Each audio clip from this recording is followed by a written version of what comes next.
Embrace my love with tales of wow.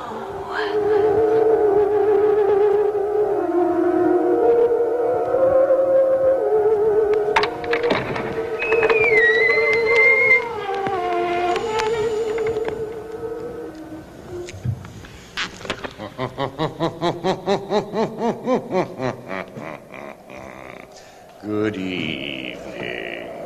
Welcome to 2 maddening hours of horror and fright. I am Sammy Terry.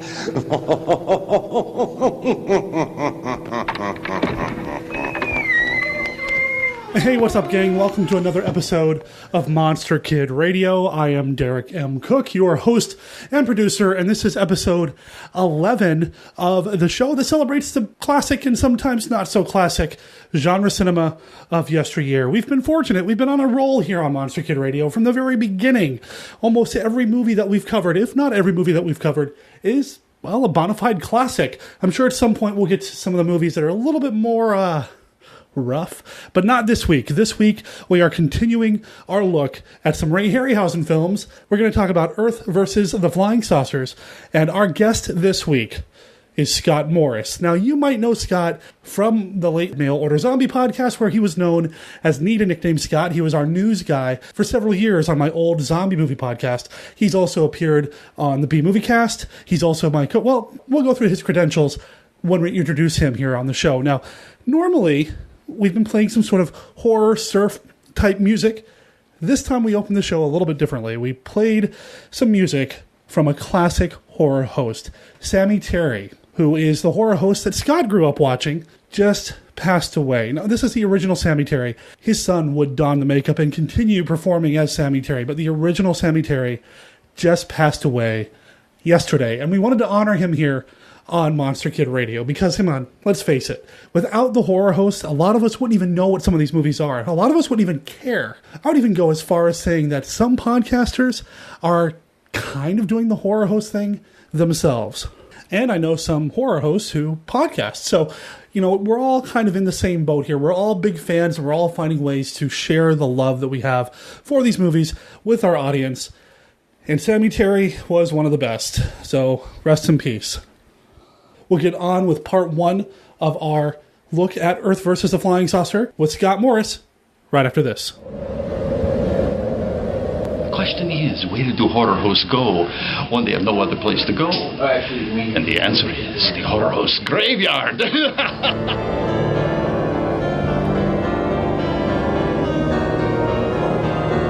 Make sure you swing by the horror host graveyard and dig up the fetid, rotting remains of horror hosts from the past, present, and future. Man, you can go there and find information about all the great horror hosts, old and new. It's like the manifold of monster mayhem. Horror hosts from the past.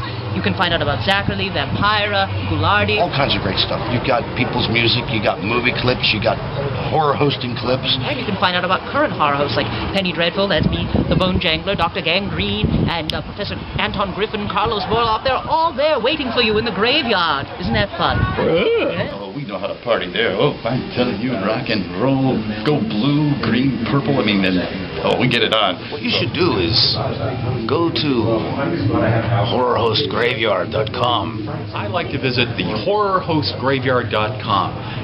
horrorhostgraveyard.com.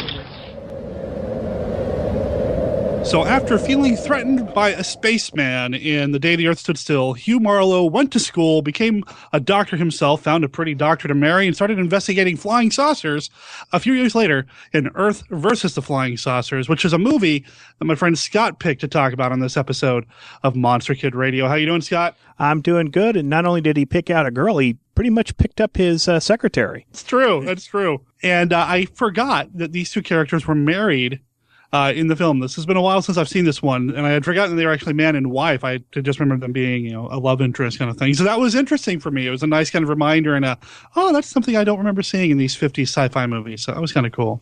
But before we talk about the movie, Scott, welcome to the show. Yeah, it's a pretty nice studio here. I love the posters on the wall.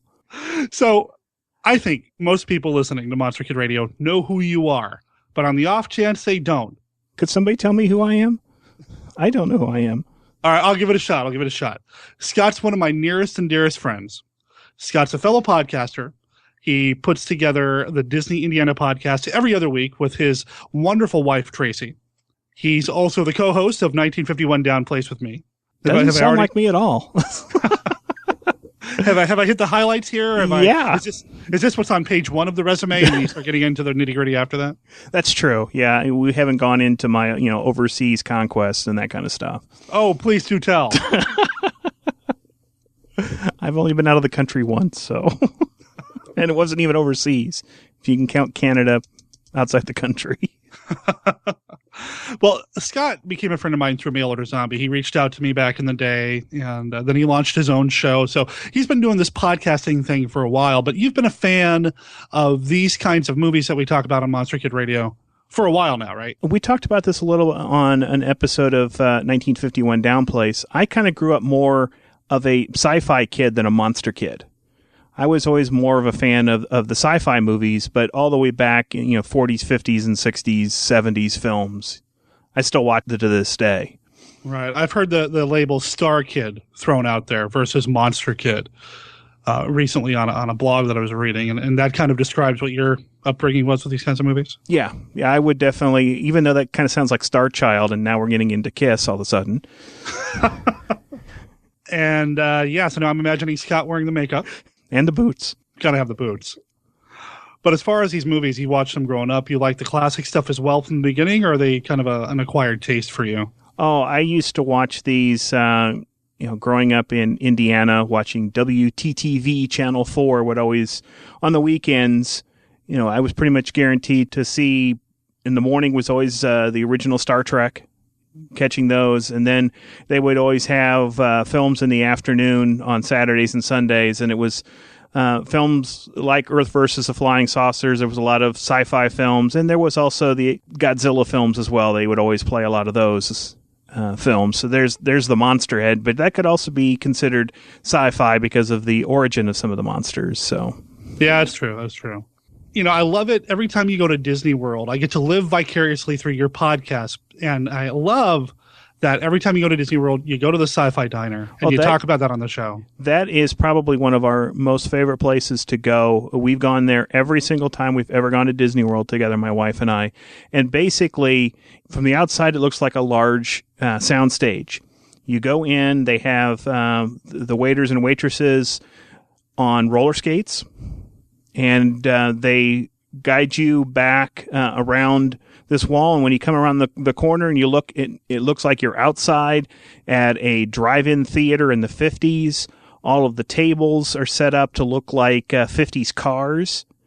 And they park you sitting down in the cars, and each of the cars has basically a front seat, a middle seat, and a back seat.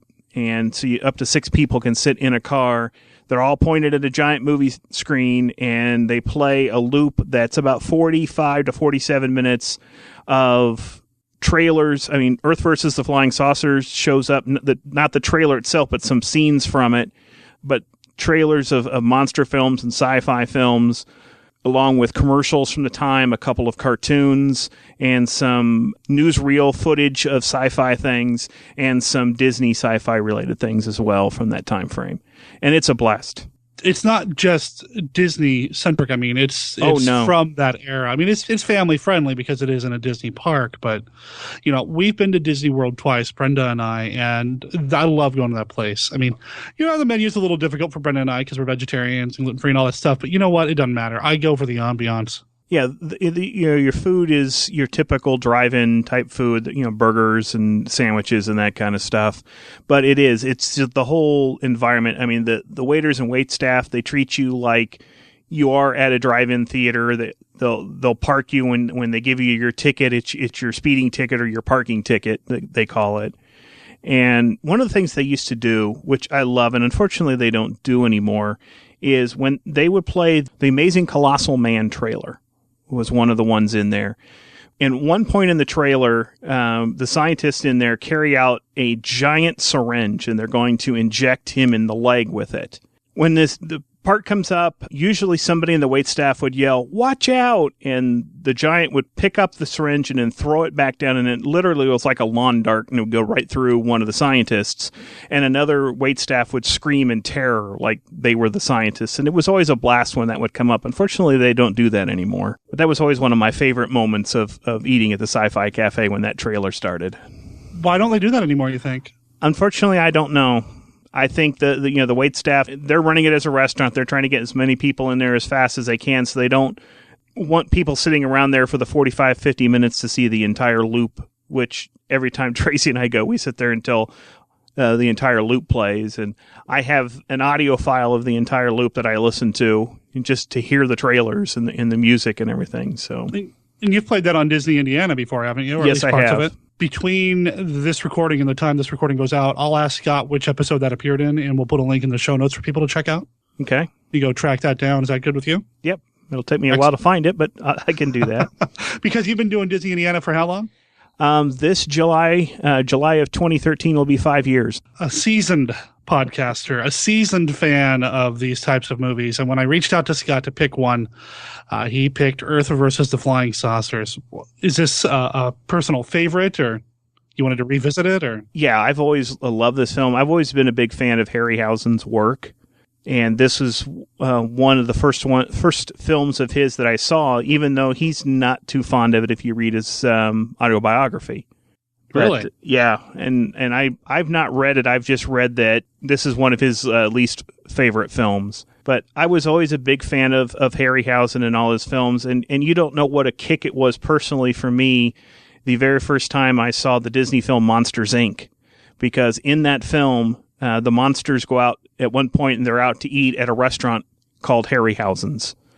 And yeah. I may have been one of the few people in the theater that got it, but I smiled ear to ear when I saw that. Now, I watched the movie on Blu-ray to prepare for this recording. It's been a long time since I've seen this one. And on the Blu-ray release, there are some interviews, some behind the scenes not really making up, kind of like retrospective type pieces. And Harryhausen doesn't seem too down on the movie. He talks pretty glowingly of how proud they are of the film. I didn't know that about his impression regarding this movie, but it is different than most of his other movies too. It's stated, if you go and look in places like IMDb, it says that he stated in his biography that this is one of his least favorite of his films. Yeah, I do think it's definitely different because it's not monsters. They aren't living organic creatures that are being animated. These are machines that only have very specific movements that they can do. You know what I mean? There's not like muscle underneath and bones that you've got to take into account, a skeletal system and all that. They're machines that you're animating. I mean, they're good. They look great and they move great, but it's definitely different than, say, the Valley of Guanji or... we did Seven Voyages of Sinbad. He's doing the actual flying saucers is what he's animating, along with some of the damage that they do near the end of the film. That's his work. I mean, he doesn't even do the aliens inside. Those are actually men in suits. So yeah, and not even all the destruction is his. You can tell the difference which destruction is his because you see the buildings actually crumble and break. Typically when it's just a building exploding and you don't see like the pieces fall off or whatever, that's stock footage that they picked up and added some laser beam effects to.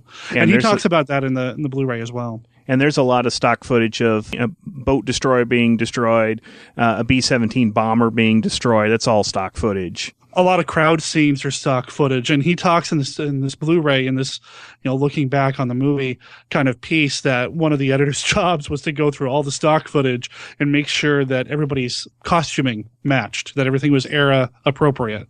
And he gives a lot of respect to the editors for making sure that was done right, because I can imagine having, this was made in the 50s, so there's got to be several years of footage just laying around that they could pick from. It'd be real easy to go too far back, I thought the stock footage worked really well in this film. Oh, yeah. Yeah, I agree. So, I don't want to do like a plot by plot, beat by beat kind of thing. If you want that, I'd recommend check out something like the B-Movie Cast, where Nick Brown does an amazing plot synopsis.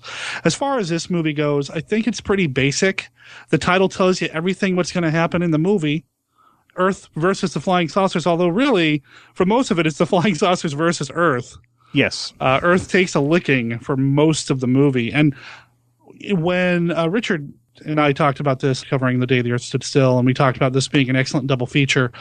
I would probably play this movie first because there's a lot of destruction that happens in this one, and The Day the Earth Stood Still seems to be a little bit more about hope. Later films are definitely influenced by this film, especially at the end when we see landmarks being destroyed, which I don't remember a lot of other films of this time seeing that. That seems to be something more that happened like in Independence Day recently, when you're seeing, the White House blow up or whatever. I mean, this one you can actually see buildings that, as opposed to when Godzilla is stepping on buildings, they're kind of nondescript buildings. This one, the U.S. Capitol is being destroyed. The Supreme Court is being destroyed. Buildings that are instantly recognizable. Right. And before we get any listeners calling in or writing in, some of the buildings in some of the Godzilla movies are distinct Japanese landmarks, but a lot of them are just kind of whatever they built on the set that day. Right. So let's put that out there. Yeah, but they wouldn't be as distinct to American audiences. Oh, certainly not.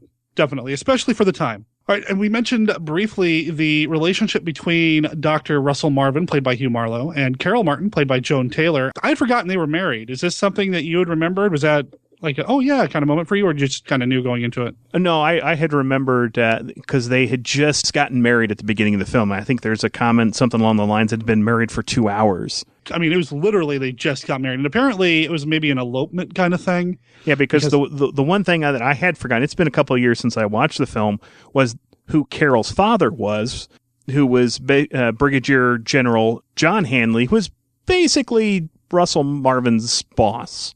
Right. And you could definitely tell this is a movie of the 50s, because if this was a movie of, say, like the 70s onward, if the boss's employee ran off with the boss's daughter and got married and didn't tell them, there'd be drama. Yeah. But this is like the 50s. You're like, oh, that's great. I'm so happy for you. Pretty much.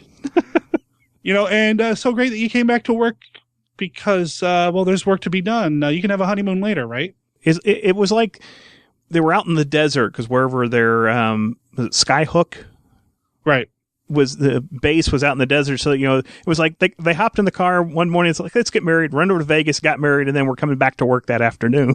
Mm-hmm. Yeah. And of course, Dr. Marvin's trying to get a little action along the way, which I had totally forgotten how affectionate he is in the car ride over. Like he's moving up on her, that she's driving. She's driving, but it's not stopping him. Yeah, no, he wants a little love. I get it.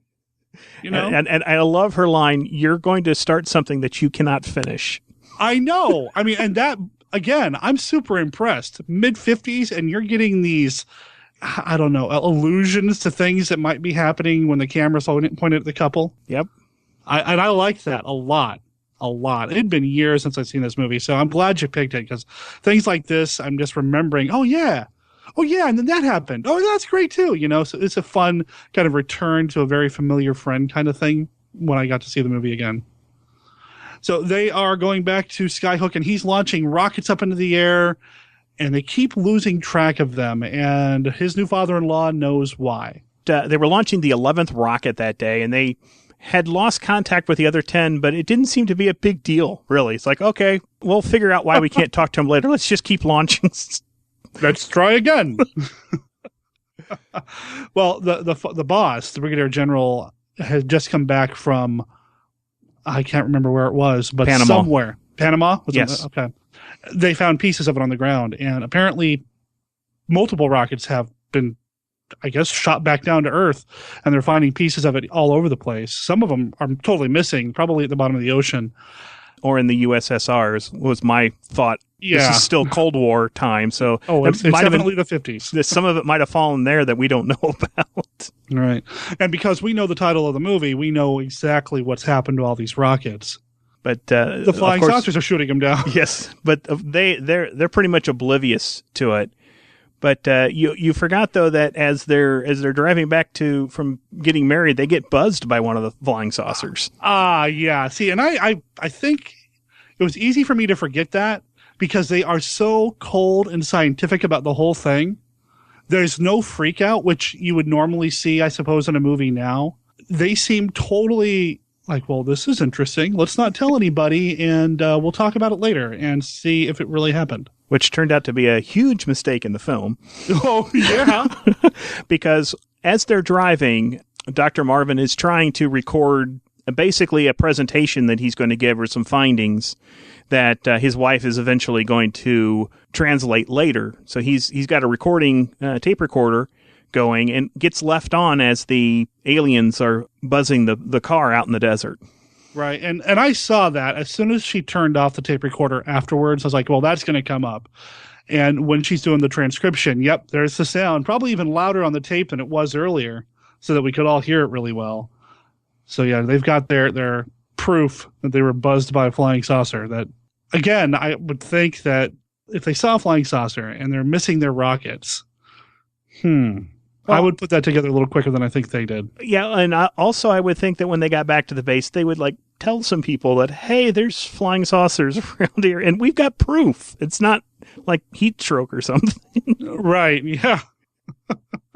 So they do end up putting some cameras on another rocket that they're going to send up. After we've now lost 11 rockets, because they do shoot up the 11th one, which they lose contact with as well. Budget? What's a budget? Yeah. Let's put some equipment up there that might record what's going on. I love the way that science is portrayed in movies like this. It's the stuff that seems so commonsensical to us is just mind-blowing to them. Yeah, and I do wonder, was that a function of what the culture was at the time? Is it a budgetary thing? Is it keeping the audience in mind? You don't want to hit them over the head with too much science, Yeah. I mean, most of Harryhausen movies, most of them were kind of aimed at a family audience, not, a strictly adult audience. So you don't want to get too scientific about everything. I don't know. But it is fun to watch. You're right. When you see a movie like this, it may as well just be magic. How did this happen? It's science. Okay, moving on. Moving on. Yes. It may as well just be magic. And a lot of that happens in this movie. Like when they come up with a translation device and they start talking to Dr. Marvin. I mean, how does that work? Well, actually, I thought that was really well done. Okay. We've got the aliens, as they're getting ready to launch the 12th rocket now, the aliens actually show up. And, of course, we got aliens landing in the middle of an Air Force base in the middle of the desert. Diplomacy is the last thing on their minds because they immediately start shooting at the aliens. Right. Don't even try to talk to them, which pretty much is a big mistake because they pretty much destroy all of Skyhook, except for Dr. Marvin and Carol Marvin, who are down in some bunker somewhere that are now trapped with the power running out, and they've still got their recorder. And so he's recording basically, if you find this message, here's our findings type of thing. As the batteries are starting to die, well, then it starts to play the recording that they got of the flying saucer, but it's playing at a slower speed, and we can now understand that the aliens were trying to talk to Russell Marvin. And so you've got that the aliens are actually sort of in a faster time than we are. So when they talk normal, to us, it sounds like it's really sped up. So they were able to figure out the translation because of the dying batteries in the tape recorder, which I thought that was kind of clever. Yeah, it's not necessarily the most scientific way to go. It's a happy accident, but it works. And we do get to communicate with the aliens or the flying saucer inhabitants or whatever they are. I don't think they ever really said exactly where they're from, right? They said that they're from a planet that had been destroyed, and they were the last of their species, and they were basically looking for another planet that they could take over and call their own. This whole time, during this whole attack sequence and they're trapped in the bunker, I just keep thinking, Dr. Marvin just has to say, hey, wait a minute. 5 years ago, this happened in Washington, D.C., and I was there. I saw it. And we shot the guy, and then Gort came out and kicked our, So really, this is not a good idea. When they do start communicating with the flying saucer inhabitants, these beings from this dead world out there, I felt like the tone of the movie changed a little bit, that we could have gone toward this, it's all a big misunderstanding, let's, kind of work together, kind of peaceful kind of vibe, like The Day the Earth Stood Still. That's not what the aliens wanted. No, not at all. Not at all. I mean, it is Earth versus the flying saucers after all. And when Tracy, she watched the film with me, my wife, and she walked away for some reason at that point, and she missed why the aliens were trying to fight Earth. So that part kind of threw her, because at the end we were talking about that. But yeah, they were a smaller force. They never said how many ships they had, but they didn't have a whole lot because they were the last of their breed, but they had vastly superior firepower to us. Mm-hmm. So they were hoping that they could come, blow up a couple of things, prove that they were badasses, and we would just like, okay, you're our leaders now. And that way the Earth wouldn't have to be destroyed. They wouldn't have to rebuild buildings or anything, that they would just take over by, we've got the biggest gun in the room. We are the leaders. And that kind of works to their advantage for a little while. I mean, we are kind of trying to figure out what the heck are we going to do against these guys. Now, Marvin and company, they figure it out. They come up with a way to stop the flying saucers. But, before we get to any of that, I mean, we actually get on board one of them, right? Dr. Marvin communicates via shortwave, and the aliens tell him to come meet them out at, I think it was Chesapeake Bay or something like that. And so he comes running out there. Well, his wife and Major Hughlin? Major Hughlin. He played by Donald Curtis. Yes. Who was basically their watchdog, their liaison with the military. Dr. Marvin escapes them, and then Carol and Major Hughlin chase after him. And there's a little bit of a chase scene. Then a motorcycle cop joins in. And so the four of them appear at the coordinates where the spaceship has landed. And the aliens basically invite all four of them into the spaceship. And they immediately take off and head into outer space. And this is where the aliens tell their little backstory and basically what they're going to do. Now, did you recognize the voice of the aliens? Yeah, so we talked about this the other night before we actually recorded. I knew the voice right away just because I've heard him in other things, but I know you know him for even more important, bigger reasons. You want to tell us who it is? The voice of the aliens is played by Disney legend Paul Frees, who was the voice of the ghost host in the Haunted Mansion at both Disney World and Disneyland. He's uncredited. If you watch the credits in the film, he's not listed as the voice of the aliens or anything. But I always thought it's cool that there's somebody with some strong Disney ties in this film. Yeah, he had done a lot of sci-fi and horror kind of monster work. All the way up through the 70s, really, even. He did things like the Milpitas Monster and things like that. So, it's kind of cool to see this guy that I know, Scott loves from Disney, and I love him from the Haunted Mansion, doing things in these movies that I absolutely love. Yeah, so it's cool to hear him. And he also did the opening narration, didn't he? Yes, he did the opening narration as well. Really cool to hear his voice there. I'm trying to remember if I've actually ever seen him on screen doing voiceovers, but at the parks is where you hear him the most. Not only is he in the Haunted Mansion, but he's in the Pirates of the Caribbean. So two of the biggest attractions at the Disney parks, you're going to hear Mr. Freeze. A lot of other people might recognize him as the voice of Boris Badenoff as well from the Rocky and Bullwinkle show. Oh, did he do that? Yeah. Oh, nice. He's done quite a bit of work. So even though he's done villainous roles like that, or he's appeared as appeared in air quotes as the voice of the alien in this movie, I can't help but hear his voice and just feel comforted. There's something very comforting about his voice, even though he's like the ghost host in the Haunted Mansion. I don't know what it is, but he just makes me feel like I'm getting tucked in. So to hear him as an alien delivering these lines describing this horrible thing that's happened to these people and what's going to happen, it's kind of a disconnect for me. I don't know, it's terrifying almost. This happy guy that I just imagine as being happy all the time for some reason or other is the voice of the aliens that are going around destroying the world. And basically they want the Earth. They want to rule the humans, but they don't want to destroy them because they want to keep the infrastructure. Right, but like all the important buildings and all that, we're going to take them out. There will be destruction rained upon you until you accept us as your alien overlords. Yes. I mean, they even show film. Well, I don't even know if it's film. That might have actually been happening in real time when they have the four of our characters in there. They show them destroying a battleship with basically one shot from their ray gun at the bottom of one of their ships. They give Dr. Marvin the coordinates of where that ship went down, so he can go back to his superiors And as proof, the aliens destroyed this ship. Now they want all the world leaders to come to Washington to basically accept terms of surrender. And not everybody gets off that flying saucer. No, because we also find out that during the Skyhook invasion, they capture Carol's dad. And they have the ability to scan your brain and learn every little detail about you and offload it to a computer. So the dad shows back up, but he's pretty much blank mind. He's just the brain's controlling the living, but there's no one home. And the motorcycle cop, he's heard enough of all this, and he actually starts shooting. He pulls his gun and starts shooting, and they immediately start the process on him.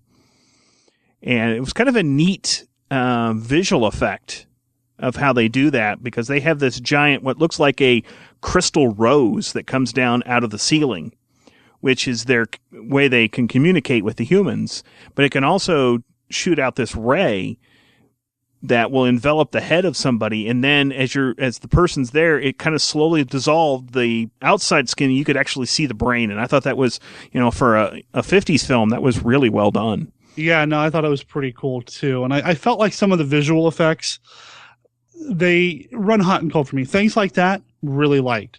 The superimposed laser beams, thought it looked a little silly. Yeah. But this sequence inside the flying saucer actually is one of my favorite sequences in the entire movie. And I think it really gave Joan Taylor an opportunity to really perform. I felt Carol Marvin as Dr. Marvin's wife, somebody who's been in the world of science and military order and all that her entire life. She's very detached. When a lot of things start happening, she doesn't show a lot of emotion because there's work to be done. You just don't in a military family, I imagine, growing up. And now you're in the world of science. So, you put your head down and you get your work done. You deal with your emotions later. But I felt like Joan Taylor's performance in this sequence, I really liked. I felt like there was a lot going on there, which was, again, something I didn't expect from a movie called Earth versus the Flying Saucers from the 50s. And I think that goes to the script, is a testament to the script and the direction and the performances. They didn't just cast a bunch of, actors who didn't know what they were doing. They cast people who could really perform. Oh, I agree. I thought she was excellent in that film. When she first sees her dad in that state, you really feel for her, the way that her emotions are coming out. It's kind of, a sucker punch to the gut when you first see him. Mm-hmm, mm-hmm. And her reaction is really, really well. Very, very well done. There's a lot about this movie that's really well done on the non-technical front, meaning, let's be honest, we all look at the movie first for the flying saucers, but there's still a lot happening beneath the flying saucers that makes this movie a joy to watch. I thought Hugh Marlowe was great. We talked about Joan Taylor in this particular scene.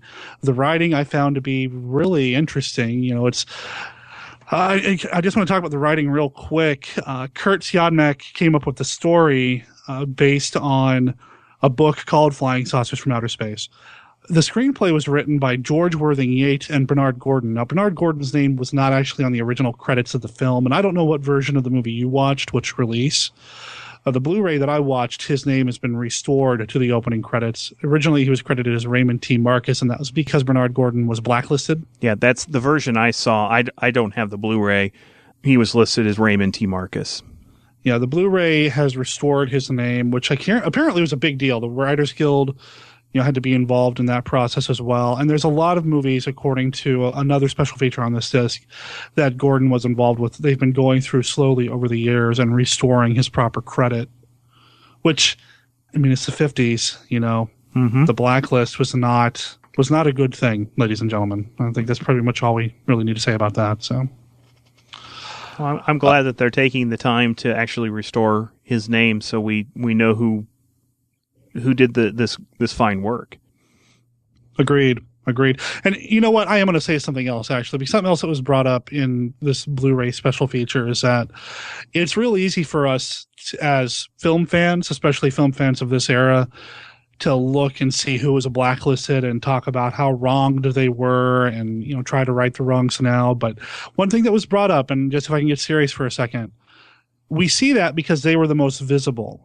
People watched movies, so we saw their names, we saw their faces, but there were other people in other lines of business that were also well, they had their lives ruined because of the blacklisting that weren't public figures or in front of the public's eye all the time, lawyers and architects and, other people like that, other industries that were also affected. And just something to keep in mind, I guess, when you start thinking about the blacklist, it wasn't just movies. It was a big deal for a lot of people. Well, and there was also a lot of people that were in the movie industry, but they weren't people that they weren't people in front of the camera, people that worked carpentry in the theaters or in the movie studios building things that were on the blacklist as well, and their lives got ruined. And they're not getting the recognition that they like Bernard Gordon is getting, because we don't know who these people were, or they're gone.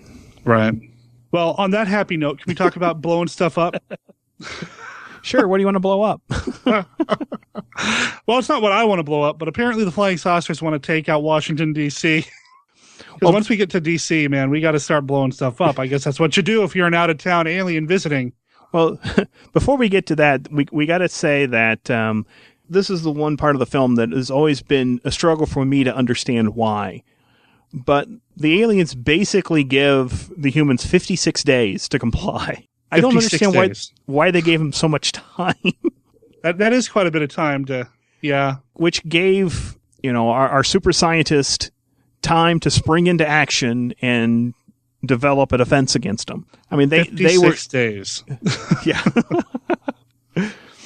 I mean, they actually show them, not the aliens, but, from the desk of the chief of staff, 56, and they encircled it several times. Right. Yeah. That was an odd number. I wonder.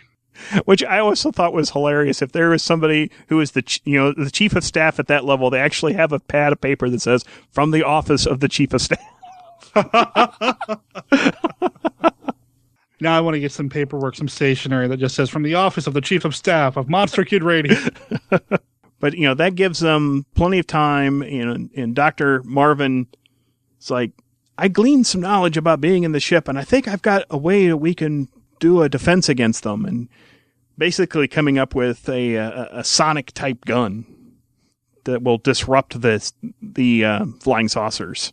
Which I thought was an interesting choice on the behalf of the filmmakers and the storytellers, because it meant we didn't have to draw any more laser beams in for the good guys to use. Yep.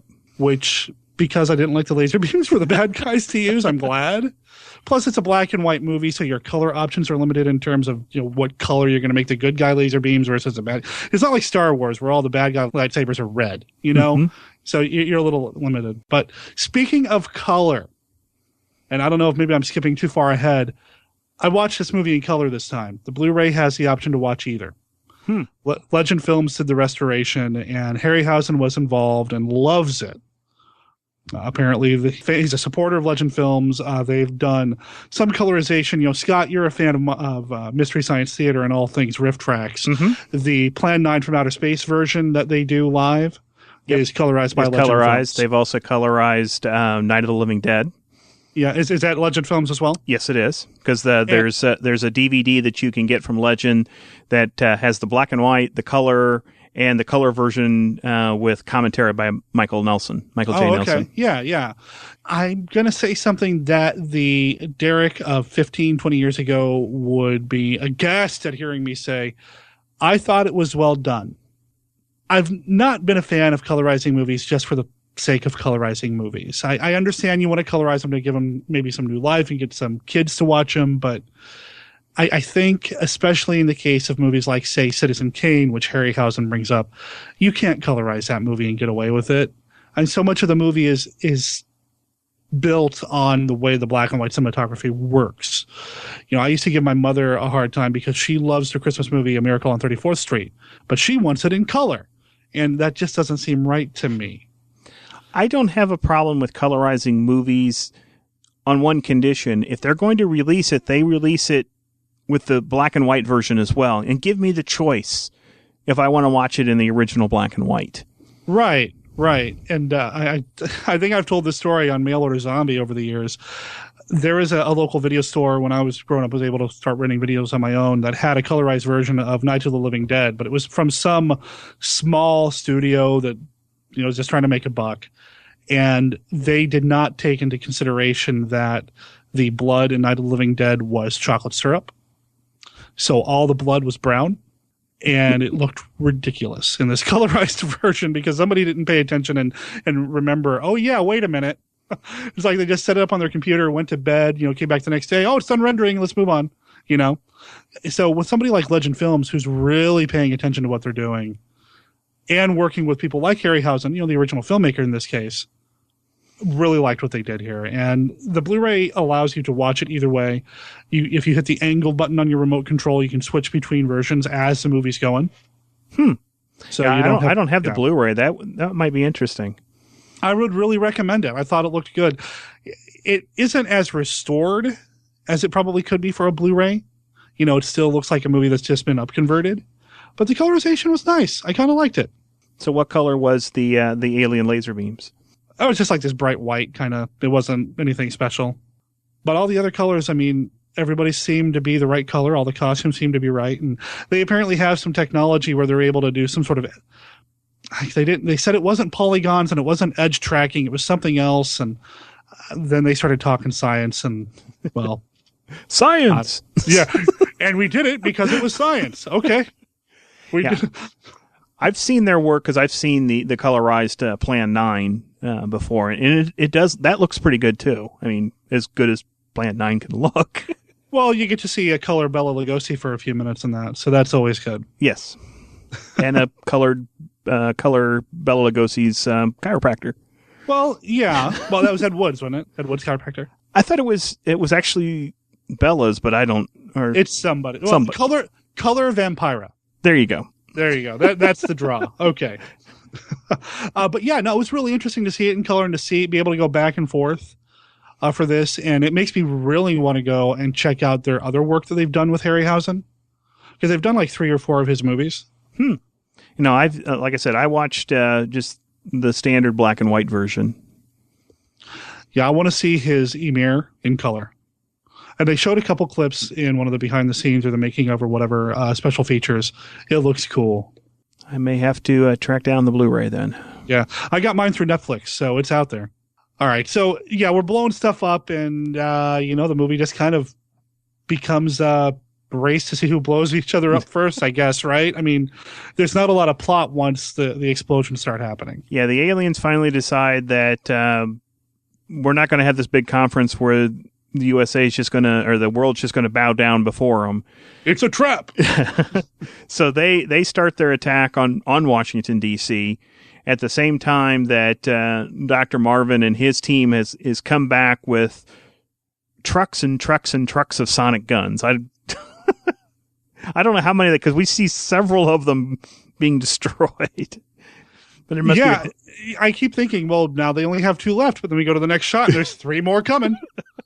So they must have had a whole fleet of these things. They had 56 days to make them. So. True. But the sonic guns, they don't actually blow up the flying saucers. It basically messes up with their stability and their ability to fly, because it causes them to crash.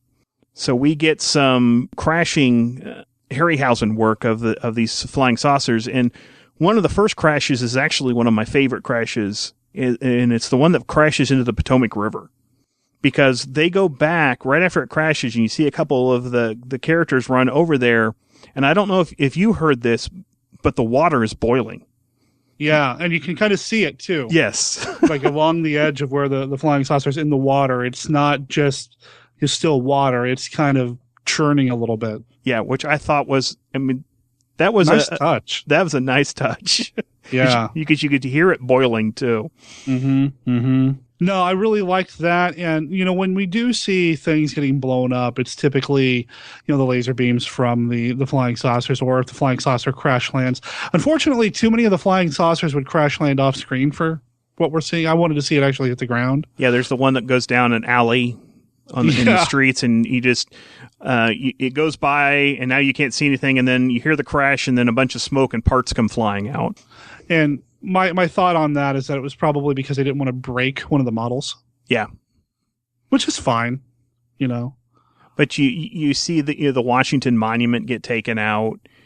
the Supreme Court, the Capitol building, the Union Station train station in Washington, D.C. gets destroyed. Definitely, later films like Independence Day are strongly influenced by this. I'm thinking, seeing these landmarks being destroyed.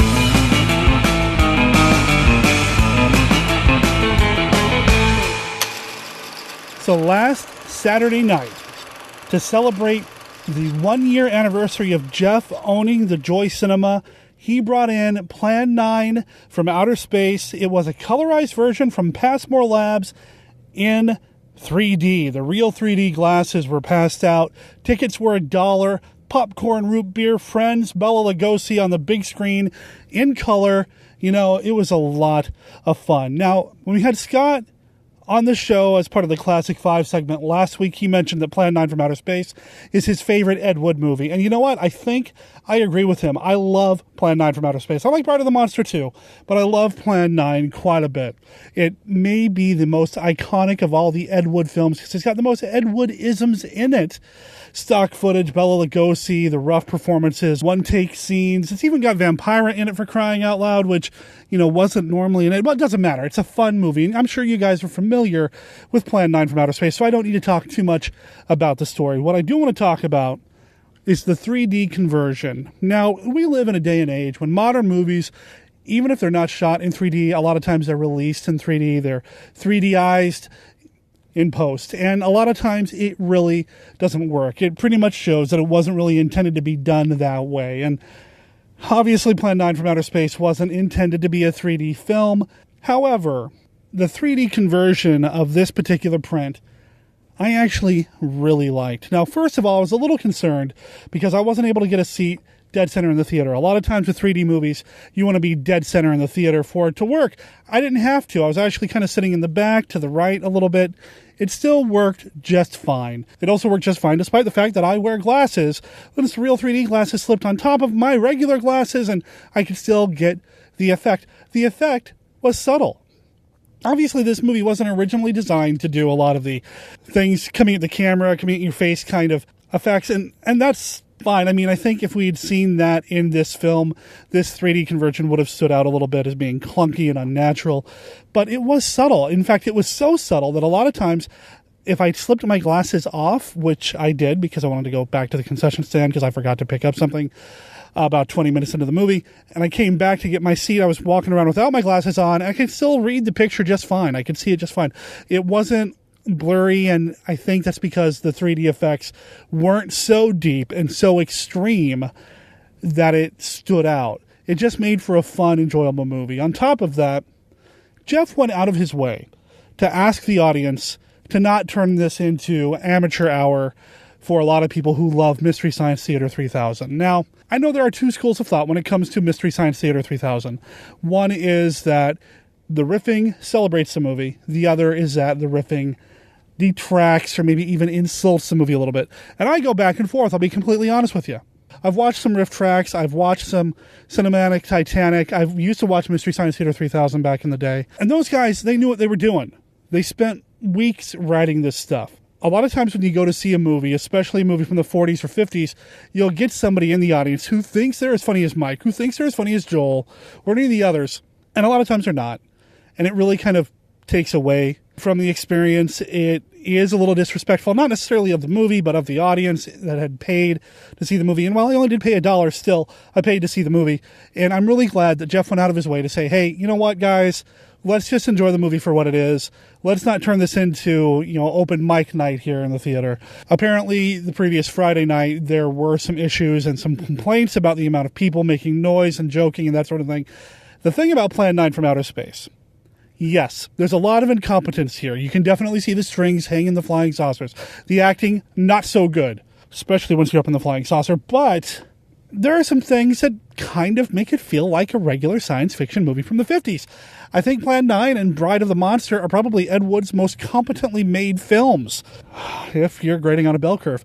And because of that, you can enjoy the movie for what it is, but there are some moments where you are just going to laugh out loud because, really? Tor Johnson's dialogue, the I'm out there, and I'm in here, and you'll be in here line of dialogue between the man and wife, the special effects, and obviously the Bela Lugosi stand-in, they are quite laughable, and that did get a laugh out of the crowd straight, without somebody making some jokes. And it was really nice, really respectful, and I really appreciate the audience at the Joy Cinema who treated everybody with respect and allowed them to enjoy the movie and just laugh along and have fun. This was a fun experience. Now, that's not to say that I've not enjoyed Plan 9 from Outer Space. Riff Tracks, I have, but it was also nice to see it without that. And kudos to Jeff at the Joy Cinema, kudos to the audience at Joy Cinema, and kudos to you guys for listening to this episode of Monster Kid Radio. Also, kudos to Scott Morris for joining me this week.